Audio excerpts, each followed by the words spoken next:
Hello everybody, my name is Tyler Prime of the Cosplay Prime channel and welcome to another scary episode of Scary October. And this is part 2 of the last video I posted. Just ignore the beginning of that video please, it's not my fault that thing fell down. Alright, so without further ado, let's get on with this. The train flew by before slowing to a stop. Flashes of light escaped through the train windows speeding by. From the far side of the platform, Courtney caught quick glimpses of the man, now approaching the edge of his platform on the outbound side of the subway station. Over the squeals of brakes grinding the massive machine to a stop, she thought she heard someone laughing under its rumble and roar. The train finally came to a halt, and Courtney tore her gaze away from the stranger. The boy is the clown. I bet you it's the clown. She quickly boarded the empty train and sat with her back towards her new admirer.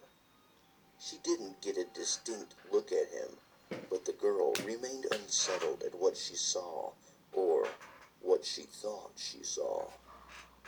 Courtney's rational side was hard at work, convincing herself she hadn't seen glimpses of the pasty white skin, the thick blue eyeliner, or the crimson red hair and nose. Above all else, it was its stare that the girl wanted to forget. That face was burned into her memory, Well, and you're no stupid. amount of denial would erase it from her mind. Engraved on the surface was a forced expression of bashfulness and innocence. However, to Courtney, the appearance it cast was fake and artificial, most likely because the genuine feeling was so foreign and alien to it. It was the face of a predator, a disarming and playful demeanor meant to trick and deceive its young and unsuspecting prey. So Pennywise? It was a mask that conveyed a friendly look with a single intent and desire to lure away any and all who were too naive or unaware that such evil existed in the world. Courtney shivered at the thought of the man roaming around at night in empty train stations. He could have easily been on her side of that platform, waving from only a few feet away. As the train began Trust me, guys. If you were to walk down the street and you just looked this way and you saw someone doing this, you're not gonna go near it. You're gonna run, right? I hope you would. Away, she slowly turned around, only to see an empty platform through the flickering lights. Rows of empty benches soon vanished into the distance. Get off! As the train accelerated and sped away. Get off!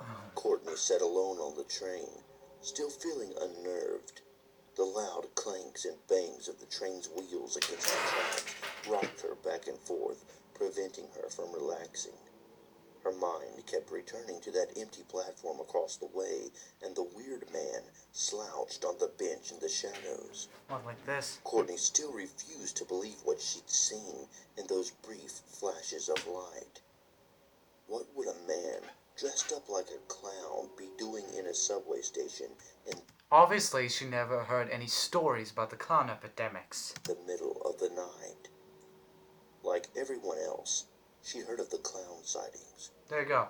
Everyone at school was talking about it.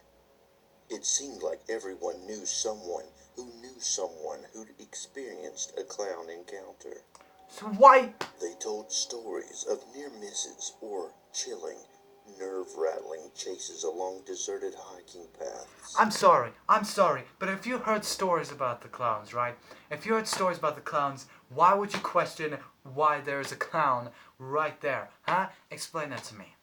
Can you guys explain that to me? Why would you think that? You heard of the stories. This is from like you.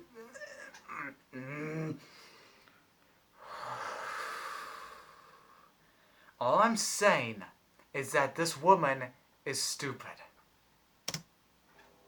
Sometimes they just stared at you. They just stared. Yeah.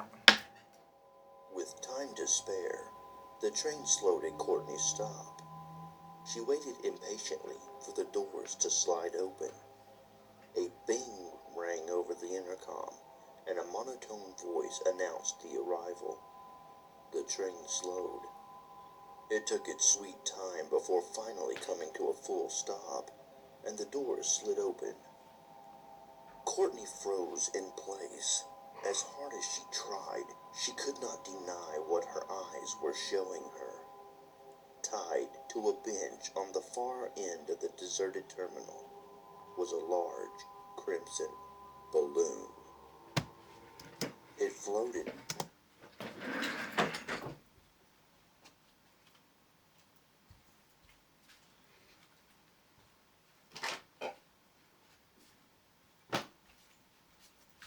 No, please, tell us, what you gonna do? Nonchalantly in the air, as if it belonged there. Printed on its surface were the big black letters that spelled, "Bad Girl." Tell us, Caroline, I think that's the name.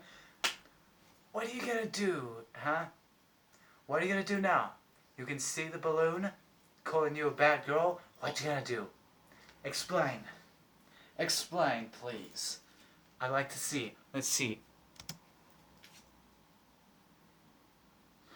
Oh crap, I accidentally tapped mute. Courtney raced up the Courtney. stairs farthest from the peculiar balloon. The past events were too strange for her to ignore. Was it a message? Was it a warning? Was Yes. someone messing with her?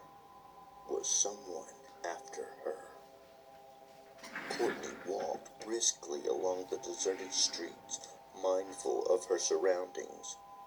She would frequently check over her shoulders at the sounds of the second set of footsteps she imagined she heard from behind. Doesn't matter, just run. She decided to cut through 51st and a half street and cut across Cross Grove to get to the park. Courtney said, No! Cluck the park! Cluck the boy! Go home! You already went through all this crap. Go home. Why are you still doing this? It's obvious that the guy is probably trying to do something. If it's not, then I don't know. Go. Stop. You can do this in the daytime. First of all, why did you have to meet at the nighttime? Second of all, you saw all this bullcrap and you're still going to the park. Third of all, what is wrong with you? stared Now, he's in down the cahoots. long, dark alley, As Gator and would cursed say. herself for her current predicament. It was the type of alley seen in every horror movie. Allie! The one where they would find the body of the stupid girl who snuck out of her house in the middle of the night. Pretty much. Courtney started walking down the alley. On the other side was the entrance to the park, where Jay agreed to meet her. She tried to avoid the puddles collected amongst the cracked and broken asphalt. A swoosh and fluttering from above startled her. She looked up only to see the buildings vanish into the night sky. What? The drizzling had stopped, but the moisture hung thick in the air. What? And the streetlight gave the mist an amber glow to its hue. You're gonna die. Courtney held her breath and listened intently to the silence. She stood completely still until she heard the faint tip-tip-tap splash from behind. Yeah, next thing you're gonna hear is sound of a claw going around the wall going, 1, 2, Freddy's coming for you. She turned to see the distant shape of a man standing in the entryway of the alley. Please don't. He stood tall, rigid, and still, staring at the lone girl. Yeah, guys, imagine this. This is what we probably see.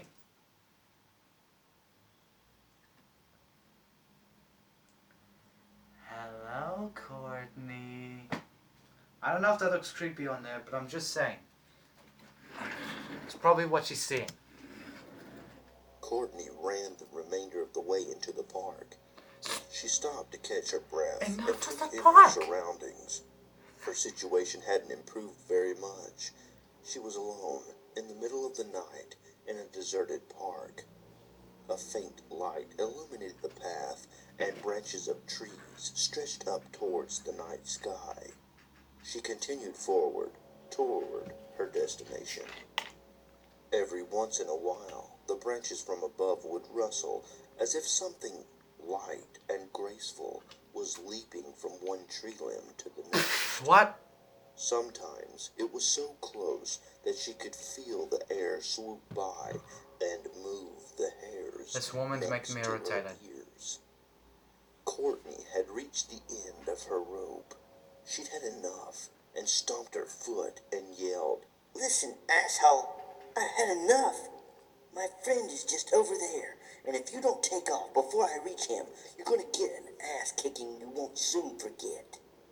I'm about to Courtney get pissed turned off. on her heels, mumbling under her breath, "Asshole," as she marched toward the lone bench by the creek on the far side of the park. It wasn't long before she heard voices from around the bend. There were hoops and hollers from young folks seemingly having a good time. Under the orange and yellow glow of the park lights, she saw 4 figures underneath its illumination. One stood still with his arms crossed, staring off into the distance. The other 3 jumped off and on the park bench and table, swinging from the light post, apparently entertaining each other on this dreary night. As Courtney drew closer to the bench, the lone figure uncrossed his arms and looked up. With genuine delight, he said, "Babe, you made it. I was beginning to worry you wouldn't show up." What? He took the girl and embraced her in his arms. He buried his face in her hair and inhaled deeply, saying, "I missed you so much." Get the hell off me. Get off me. No, I said get the hell off me. Why do we have to meet at night, huh? Why would we have to meet at night? I had to go through all these problems where there was a red balloon, there was a clown, there was many problems going on, and we had to meet at night. I had to go through an alleyway. What is this? What is this? He's in cahoots. I bet. If he's not, I'm sorry. What? Courtney took in the embrace, and the flood of infatuation and emotions made her lightheaded and flustered. She lifted her eyes and saw the silhouettes of the 3 strangers watching the spectacle intently. They slowly drew closer with their heads slightly cocked to the side. The odd behavior was enough to clear her head momentarily. She pulled away from Jay and asked, "Who are they?" Don't Jay matter. gestured in their direction, dismissingly, and said, "Oh, them? They're nobodies. They're family. Don't mind them." Family my Courtney ass. looked at the 3 Hang on. If you 2 were to meet, why would you bring your family with you, huh? figures, then back to Jay. That's like me, telling Haley, let's meet at this spot for the very first time. Okay, and then she finds me, and I'm just standing there with my arms crossed, 4 people behind me, and I say, they're my family. And said, "I thought you said it would just be you and me." The taller of the 3 strangers stepped forward and called out, "Jarius." He Ho, ho, ho, ho, ho, ho, ho, ho, ho. What the hell voice was that? Oh my god. Oh, jeez. spoke in a guttural language that Courtney could not identify. Jay responded in the same language, and the 4 of them laughed in unison. Excuse. Courtney pulled away and said, I knew it. "This is not what I came all the way out here for." I knew it. "Do you know what I went through to get here? I had to climb out of my house and risk my life. Then I had to wait in an empty subway station all by myself with some creep making goo-goo eyes at me from the other side. I'm He wasn't wet, making goo-goo I'm eyes at you. tired, and my hair is a mess. So you excuse That's what you're worried me about? if I am a little pissed when I show up and you're here chilling out with the Siberian stooges over there."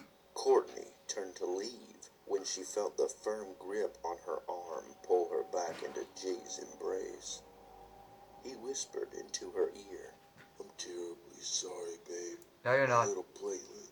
You're not. The truth of the matter is, we all have to endure these mild inconveniences from time to time. No, we don't. Perhaps this is a lesson I should teach you this very night. He laughed. The flood of emotions and infatuation rushed over Courtney once again. She felt the heat burn in her cheeks and build in her chest. Kick him in the balls, the nuts. Kick him down there, straight up there now. Because I'm telling you right now, we guys will fall down like that if you kick us there. Just do it. His scent stirred her feelings and threatened to overcome all rational thinking and any sense of self-preservation. Then, for one brief second, the spell was broken. The spell. It was confusion that cleared her mind and thoughts. It was confusion from one word spoken to her. She turned to look at Jarius in the eyes and asked, "What did you call me?" Jarius smiled, and his eyes clouded into blood-red orbs with black slitted pupils. The flesh from his face fell away in clumps, revealing... Okay, what I tell you, I have to end this here. We're gonna have to do part 3 because I have 18 minutes of memory to use right now, and now I'm hitting the 17-minute mark. But yeah, this woman is stupid. She is going to die. Let's hope she doesn't though. But yeah, and you wonder why we men say sometimes that women are completely stupid. This is the reason why. Hey Tixie. Okay, so unfortunately there is not going to be a part 3 today. But yeah, we'll see. I'll see you tomorrow. Yeah, I'll see you tomorrow. Because I want to get back to Stranger Things. I'm loving this show. It's season 1, but yeah. If you guys enjoyed the video, that's good. If you didn't, whatever. And I will see you guys in the next scary video. Bye-bye.